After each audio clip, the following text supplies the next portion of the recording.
Under the shimmering lights of New York City, where dreams either take flight or fall into the abyss, Ethan Pierce strode into a high-end restaurant with the confidence of a man who had everything.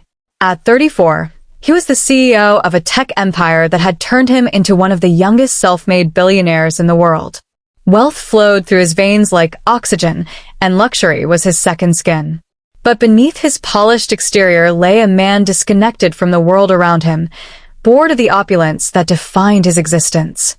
That night, seated at a private booth in the exclusive dining spot, Ethan was surrounded by a group of his equally affluent friends. The conversation spiraled into a boisterous debate about relationships and authenticity. Some argued that love was dead in their world, reduced to a transaction where money held more weight than character. Ethan, one of his friends, Jackson, called out, raising his glass of aged whiskey. "You think you're untouchable, don't you? Bet you wouldn't last a day with someone who doesn't fawn over your bank account." Ethan leaned back, a sly smile playing on his lips. "Is that so?" Jackson smirked, his tone laced with mischief. "I dare you to find someone who has no idea who you are. Marry them. Prove us wrong." The room erupted in laughter, but Ethan's gaze narrowed. "What's the catch?"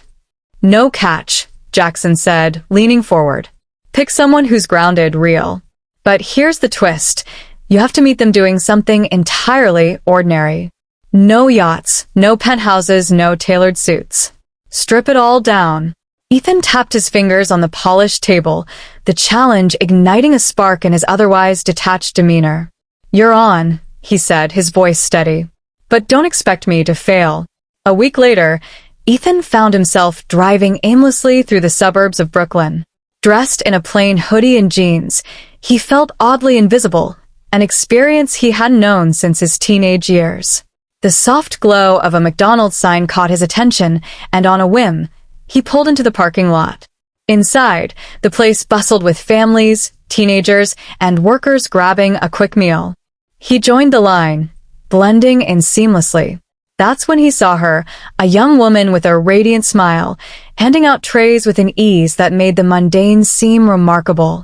She had dark hair pulled into a neat ponytail and eyes that sparkled even under the harsh fluorescent lights. Her name tag read Lila. When it was his turn, Lila greeted him with a friendly smile. "What can I get you?" For the first time in years, Ethan felt a bit flustered. Just a coffee." "Coming right up," she said, ringing up his order with practiced efficiency. He found a seat near the counter, his gaze drifting back to her as she moved with a grace that belied the fast food chaos around her.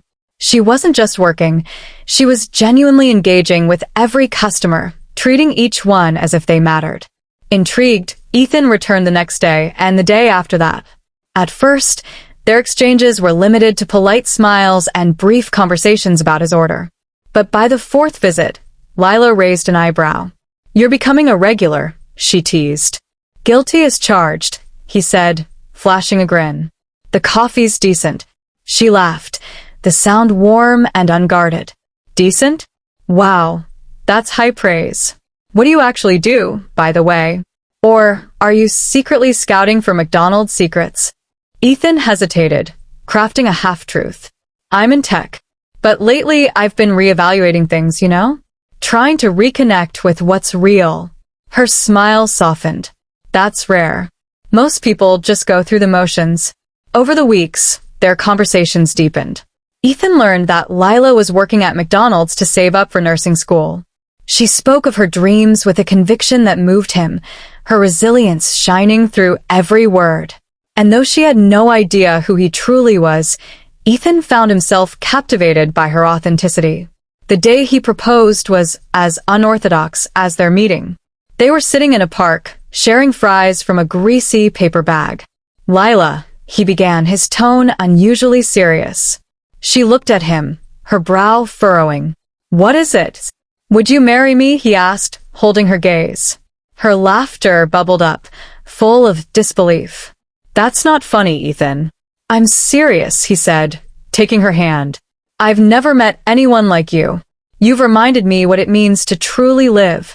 Lila studied him, searching for any trace of insincerity. When she found none, Tears welled in her eyes. "You're crazy, you know that?" "Maybe," he admitted. "But I'm crazy about you." She nodded, her voice barely above a whisper. Yes, what started as a dare soon became something Ethan never expected. As he immersed himself in Lila's world, he discovered a life far richer than any he'd known.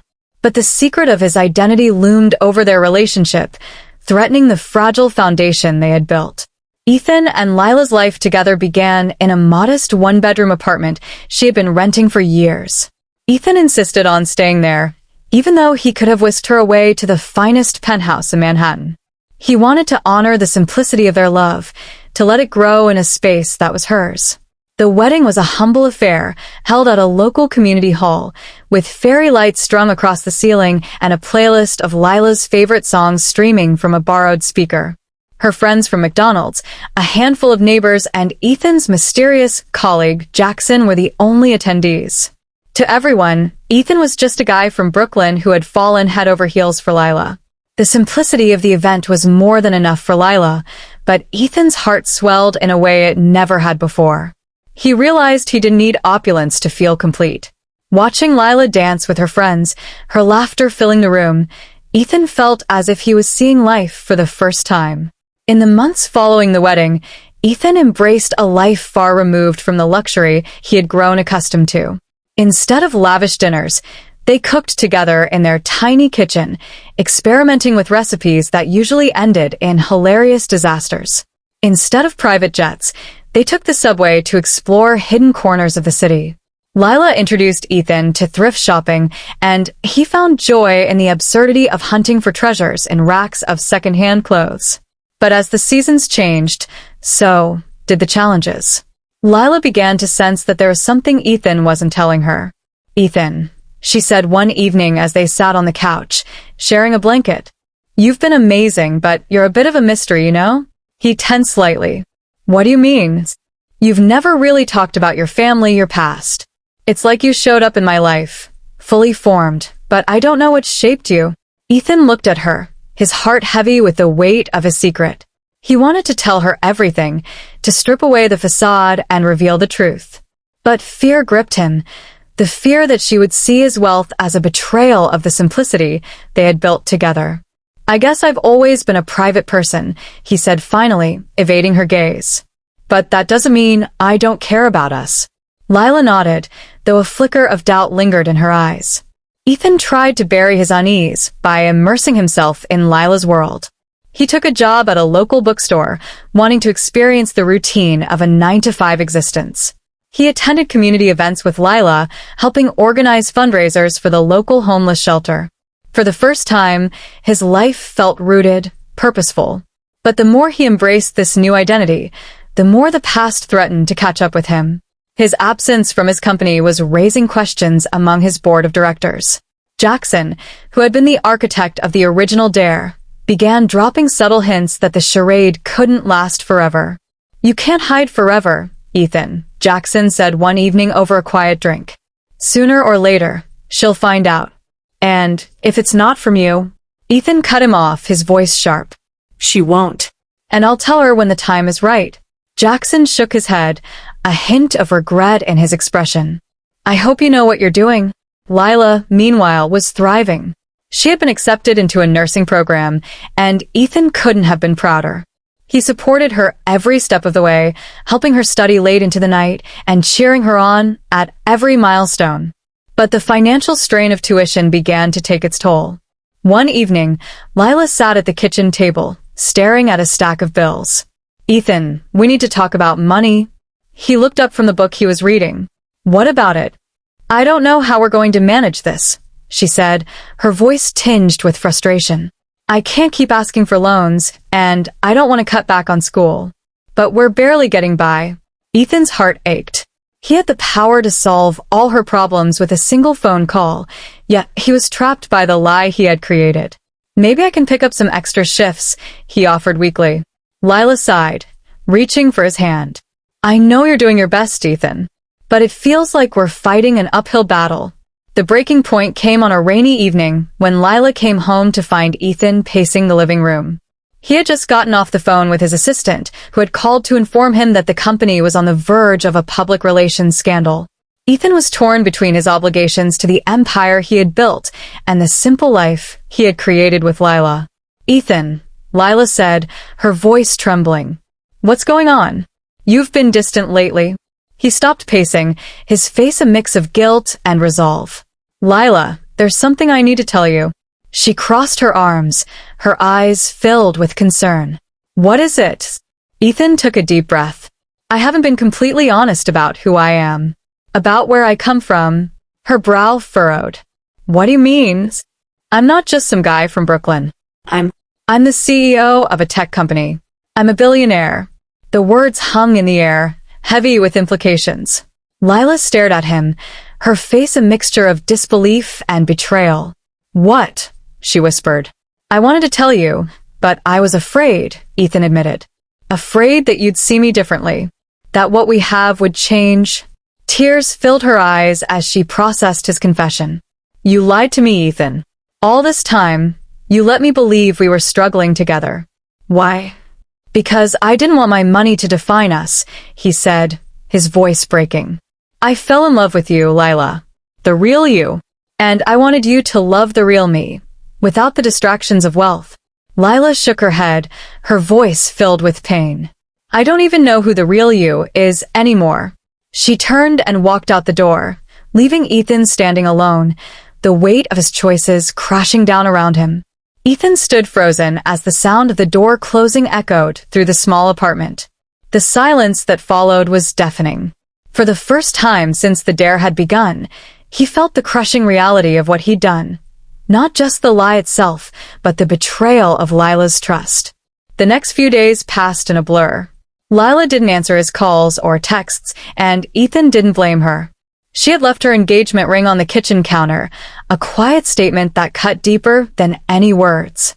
Ethan poured himself into work for the first time in months, hoping the familiar chaos of his company would distract him.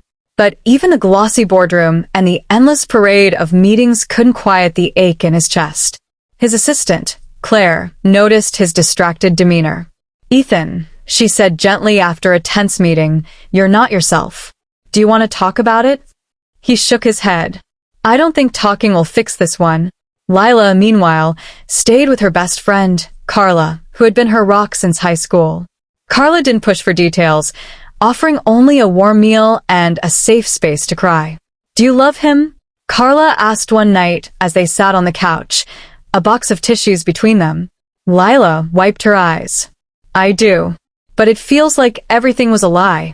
How do I trust someone who kept something so big from me?" Carla leaned back, thoughtful. "People make mistakes, Lila. Big, stupid mistakes. But you have to ask yourself, was his lie about deception, or was it about fear? There's a difference." Lila stared at her, Carla's words sinking in. "I don't know," she admitted. "I just know it hurts." Ethan wasn't ready to give up. He realized that money had always been his shield, a way to keep the world at arm's length. But with Lila, he wanted something more. He wanted to be the man she deserved.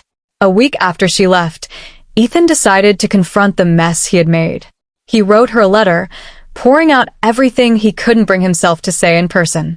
He explained the dare, his initial indifference, and how meeting her had changed him in ways he never thought possible. He left the letter with Carla, knowing Lila might never read it, but hoping it would at least give her the answers she deserved. Lila found the letter on her bedside table later that evening. Her first instinct was to throw it away, but curiosity and a lingering love got the better of her. Ethan's words were raw and unfiltered, revealing a vulnerability she had never seen in him before. He confessed to the dare but emphasized that it had been a catalyst for something real, something he hadn't expected. He spoke of how her kindness, strength, and unwavering authenticity had shown him a version of life he didn't know existed. By the time she finished reading, tears streamed down her face. She hated what he had done, but she couldn't deny the sincerity in his words. The man she had fallen in love with wasn't the billionaire or the CEO. It was the Ethan who laughed with her over burnt dinners, who supported her dreams, and who looked at her as if she were the only person in the world. The next day, Ethan was sitting in the same park where he had first proposed to Lila, the crumpled remains of a coffee cup in his hands. He wasn't expecting her to show up. He had prepared himself for the possibility that he had lost her for good. But then he saw her. Lila stood a few feet away, her expression unreadable. "Ethan," she began, her voice steady. "I read your letter." He rose slowly, unsure of what to say. And I don't know if I can forgive you right now," she admitted, her eyes shimmering with unshed tears. "But I know I don't want to lose what we had, what we could have." Relief flooded through him, but he remained cautious. "I'll do whatever it takes, Lila. I'll prove to you that what I feel is real." She nodded. "It's going to take time. And honesty. No more secrets, Ethan. No more secrets," he promised, his voice firm. Over the next few months, they worked to rebuild what had been broken. Ethan made a point of including Lila in his world, showing her the parts of his life he had once kept hidden. He introduced her to his colleagues and even took her to charity events where his wealth was on full display. Lila, in turn, helped Ethan reconnect with the simple joys he had discovered while living as just Ethan. They continued their tradition of cooking together, though now it was in a larger kitchen in a modest home they chose together. Trust didn't return overnight, but with every honest conversation, every shared laugh, and every moment of vulnerability, they found their way back to each other. One evening, as they walked hand in hand through the same park where Ethan had proposed, he stopped suddenly. "Lila," he said, turning to face her. "I know I don't deserve a second chance, but I want you to know that I'm all in. For you, for us." She smiled, her eyes brimming with love. "I know, Ethan. And I'm all in too." This time, when he got down on one knee, there was no hesitation, no secrets, only love. "Will you marry me?" Again, Lila laughed through her tears. "Yes." 1,000 times yes.